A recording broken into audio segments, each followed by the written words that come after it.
In today's video, I'm going to teach you how to create a repeating journal in Xero. A repeating journal is really useful when you have the same journal entries that need to be posted on a regular basis, like monthly accruals, prepayments, or recurring adjustments. Setting this up once can save you a lot of time and help keep your accounts consistent and accurate. First, make sure you're logged into Xero, then head into your organization or into the demo company if you're just practicing.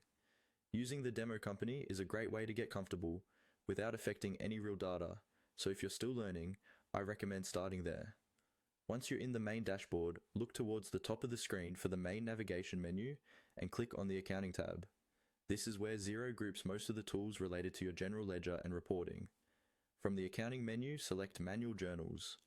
This area shows you existing manual journals and is also where you'll create new ones. Even if you normally use automated transactions, it's important to know how to manage this section, because repeating journals are controlled from here. Inside the Manual Journals page, look for an option that says New Repeating Journal and click on it. This is different from a standard new journal because you're telling Xero that this entry should repeat automatically based on a schedule you define.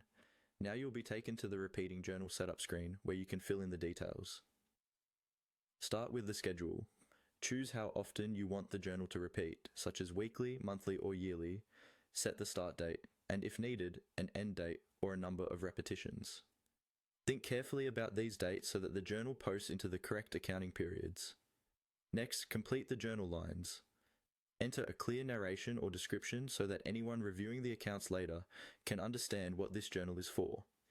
Then add your debit and credit lines, choosing the appropriate accounts from your chart of accounts, and make sure the total debits equal the total credits.